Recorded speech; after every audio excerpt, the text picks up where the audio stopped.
On quitte les terrains du Moyen-Orient pour retrouver la France et la politique avec Raphaël Amselem. Bonjour Raphaël. Bonjour Steve. Et merci de nous rejoindre en direct. Vous êtes analyste en politique publique au sein du think tank Génération Libre. Raphaël, les consultations se poursuivent aujourd'hui à l'Élysée en vue de la formation d'un gouvernement. Je le disais en première partie, le mot compromis revient beaucoup à gauche, en particulier ces dernières heures chez les socialistes et les écologistes. Ce qui se joue finalement, c'est un véritable test de la capacité de ces acteurs politiques à accepter des concessions, même si notre système politique ne le permet pas, en tout cas ne l'encourage pas forcément. Je pense que tout tient dans votre dernière phrase. Notre système politique et institutionnel n'encourage pas la culture du compromis. Et ça, c'est quelque chose qui me semble absolument fondamental pour comprendre nos institutions. C'est que quand vous voulez avoir du compromis, il ne suffit pas de mettre des gens autour d'une table et de lancer dans le vide discuter. Il faut qu'il y ait des incitations à faire du compromis parce que dans une logique très machiavélienne, les hommes et les femmes politiques sont intéressés par leur intérêt personnel. Et donc, si vous avez des institutions qui favorisent des comportements qui sont des comportements visant à être hégémoniques au sein de l'Assemblée nationale, vous ne pouvez pas avoir du compromis. Et en l'occurrence, je l'avais dit à cette antenne, je crois, il y a 6 mois, il me semblait bien que le gouvernement Barnier ne pouvait pas tenir pour cette raison-là. D'abord parce que, je vais rentrer dans le détail de pourquoi nos institutions ne favorisent pas le compromis. D'abord parce que nous avons la culture de l'hyperprésidentialisme, c'est-à-dire que, au fond, tout ce qui détermine l'ensemble des équilibres institutionnels, de la politique qui va être menée, c'est l'élection présidentielle. Et nos institutions n'offrent que pour seule perspective que d'être calife à la place du calife. Et donc tout le monde est omnubilé par le fait de bazarder tout le monde pour gagner la prochaine élection. Ce qui n'était pas forcément d'ailleurs la logique de la Constitution en 58. Absolument. En 62. C'est très important de le noter, mais aujourd'hui, telle qu'elle est devenue, avec l'inversion du calendrier électoral, c'est-à-dire les élections législatives qui suivent juste derrière les élections présidentielles, aujourd'hui, c'est ce qui est devenu la Ve République. Donc, le fait d'être calife à la place du calife, et on voit bien à quel point, tant le Rassemblement national que la France insoumise n'ont que cette seule perspective en tête.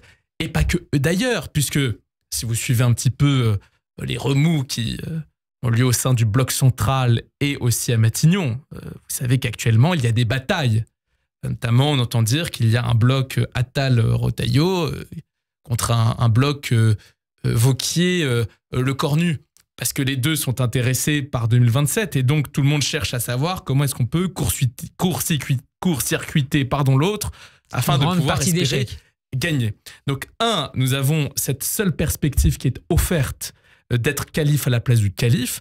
Le deuxième point, c'est que nous n'avons pas un mode de scrutin qui est adapté. Parce que nous avons un mode de scrutin qui favorise les blocs hégémoniques. Et c'était toute la question que nous avons eue avec le nouveau Front populaire, c'est qu'on a dit, mais regardez le Parti socialiste, on va faire quelques petits calculs, s'ils se mettent avec le bloc central et la droite, ça fait une majorité. Sauf que notre mode de scrutin favorise les blocs hégémoniques en amont des élections. Parce que le but est d'être majoritaire. C'est un scrutin majoritaire. Vous devez Il faut remettre en cause la logique majoritaire. Absolument, parce que la logique majoritaire vous incite à être dans une logique de domination, pas du tout de compromis. Et je vais même pas m'étaler. Est-ce qu'elle n'assure pas finalement aussi la stabilité, malgré ces inconvénients que vous citiez? Alors, c'est une stabilité, mais à quel prix? C'est une stabilité qui se fait au prix de l'irresponsabilité du président de la République. Pendant 5 ans, le président de la République a carte blanche pour mener le jeu institutionnel. Et même, y compris quand il n'a pas de majorité, c'est lui qui continue à avoir une place déterminante dans la constitution des majorités. On l'a bien vu avec la nomination de Michel Barnier, alors que c'est un bloc qui, de fait, a gagné les élections. Je dis de fait parce que c'est un énoncé descriptif. Je ne me prononce pas si c'est bien ou pas, c'est pas mon rôle. Je constate juste que ce bloc-là a perdu les élections et qu'il a continué à gouverner parce que c'est le président qui a les cartes en main. Donc c'est un système qui, certes, est stable, mais stable en produisant beaucoup de conflictualité. Et on le voit bien aujourd'hui, le niveau d'insatisfaction et de détestation personnelle du président de la République qui remonte à loin. Le sujet, c'est pas seulement Emmanuel Macron, qui certes, lui, a poussé ses logiques jusqu'au bout, mais la construction de cette détestation, de ce face-à-face permanent entre un homme et la foule, elle date de très loin, de bien avant Emmanuel Macron. Donc je crois profondément que ces institutions ont une stabilité de façade et qui ne permettent pas d'avoir une démocratie mature. Je vais revenir sur l'exemple. L'une des premières solutions, ça serait d'instaurer un peu de proportionnel? Je crois, ça va me permettre d'enchaîner sur l'exemple très concret qui montre à quel point la proportionnelle, pas n'importe quelle proportionnelle, parce qu'on voit bien en Israël par exemple que ça ne produit pas forcément un résultat représentatif. Mais vous savez, quand on parle de proportionnel, en réalité, vous prenez tous les pays européens. Alors, 1, c'est la norme. 2, vous avez 10 standards de proportionnel. Est-ce qu'on fait une régionale, une départementale, comment on découpe? Enfin, on peut obtenir des résultats très différents à partir du même principe de proportionnel. Une fois ce point exposé, j'en viens donc à mon exemple concret. Je reprends ce que je disais sur le Parti socialiste. On a dit, mais pourquoi est-ce que le Parti socialiste ne va pas former une majorité avec le bloc central? Il se trouve qu'il y a une élection en France à la proportionnelle quasi intégrale. Il y a un seuil de 5%, mais c'est une proportionnelle. C'est les élections européennes. Qu'est-ce qui se passe aux élections européennes? Vous avez un Parlement européen, vous n'avez pas de majorité. Qu'est-ce que fait le Parti socialiste au Parlement européen? Il ne reste pas du tout avec la France insoumise. Il va former des compromis avec les autres groupes au sein du Parlement européen. Donc la proportionnelle, à partir du moment où vous savez d'emblée que vous ne serez pas majoritaire, que vous serez, quoi qu'il en coûte, obligé de négocier, de former des coalitions avec d'autres, eh bien, le Parti socialiste est un exemple concret. Ils vont former des compromis, des coalitions.